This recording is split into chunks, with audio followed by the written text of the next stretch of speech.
In the last video, we talked about how castles were a direct result of the feudal system, and that a castle could present a serious obstacle to any invading army. We also talked about castle construction and how initially castles were made of timber, but eventually they became larger structures that were made out of solid stone. The only way to capture a castle was through siege warfare. This could be done through starvation or by using all sorts of devices such as towers and battering rams. So a lot of warfare in the Middle Ages was reduced to sieges or ravaging the surrounding land. But then something arrived that changed warfare forever: the introduction of gunpowder. Now we know the ancients, especially the Greeks, made use of fire devices, but they did not have gunpowder. That was a real game changer. And with that, firearms and artillery began to appear on the scene. By the second half of the 15th century, armies began to utilize siege cannons in their arsenal. This made the walls of a castle increasingly irrelevant.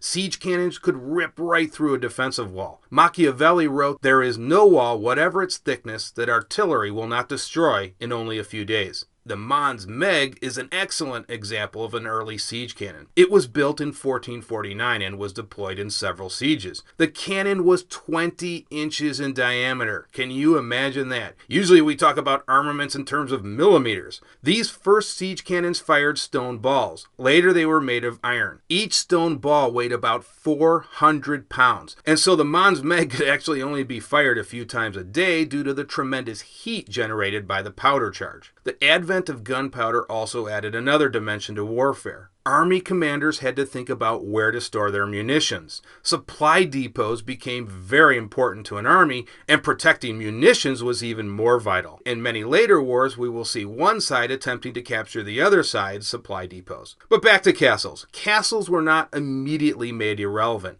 but their importance on the battlefield began to decline. In other words, armies no longer could seek refuge in a castle as a means of defense. But that was not the end of the line for castles. Far from it.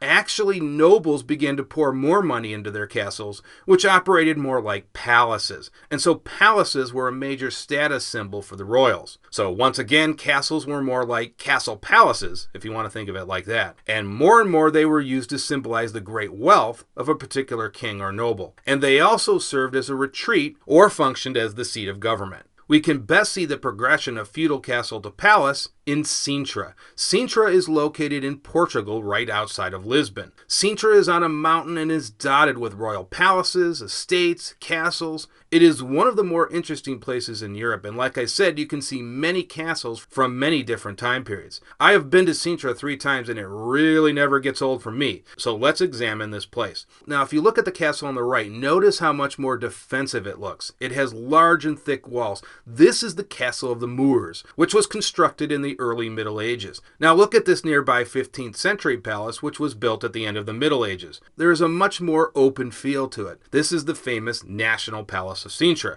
and you can see just how different it looks from the Castle of the Moors. This is the coat of arms room at the Palace of Sintra, and take a look at that ceiling. All of the nobles and royalty of Portugal are displayed on their horses with their coat of arms. This encircles the entire room. Quite the display of power. That must have had quite an effect on visiting dignitaries. By the way, the Portuguese have always loved blue tile, so many of their palaces are filled with these wonderful blue tiles, which you can see in the lower part of this room.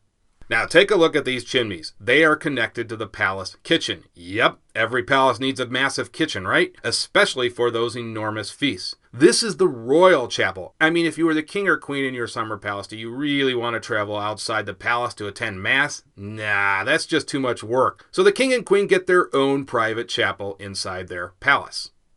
The next progression at Sintra is the Pena National Palace. Now this looks like something straight out of a fairy tale. This is an example of a castle in the Romanticism style. That's the view from Pena National Palace. You can see it overlooks all of Lisbon. What an amazing view. One of my favorite rooms in this palace is the noble room. You can see how remarkably well preserved some of these rooms are.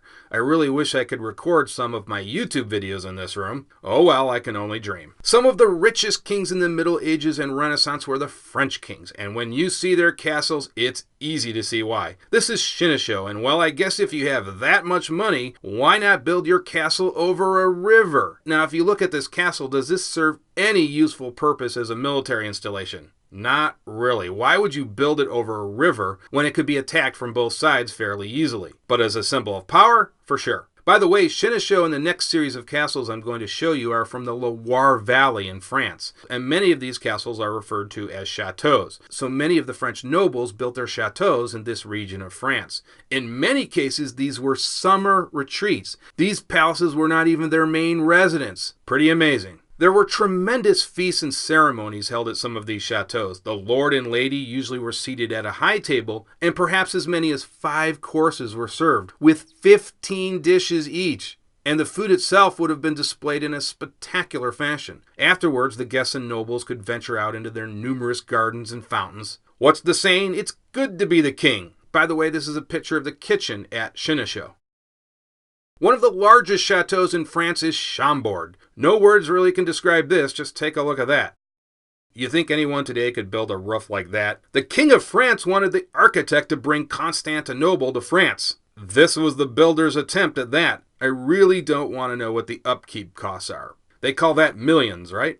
This is the entrance to Chambord. I remember driving up to Chambord, and what struck me was the distance. And the closer you get, the castle begins to dominate the landscape. It's good to be the king, isn't it? But in all seriousness, when you see these lavish castles, it's easy to understand why the French Revolution started. These nobles were living in absolute extravagance. That stairway is the famous double helix stairway. If you start at the top, you won't see someone else walking down from the other stairway, except through a tiny little slit. Was the king trying to sneak his mistress in? Who knows? It's thought that perhaps Leonardo da Vinci designed this since he was known to be in the area during the time Chambord was constructed. This is Villandry, also located in the Loire Valley. They actually maintain a garden in the Renaissance style. So if you ever want to see some of the finest gardens in France, visit Villandry. Take a look at some of those box gardens at Villandry. Pretty cool. Now, even in modern times, they still build palaces all around the world. This is a recent palace that was built in Malaysia, and that looks quite spectacular. Okay, that is going to do it for this video. I will see you guys in the next video where we will discuss the armor and weapons that were used during the Middle Ages.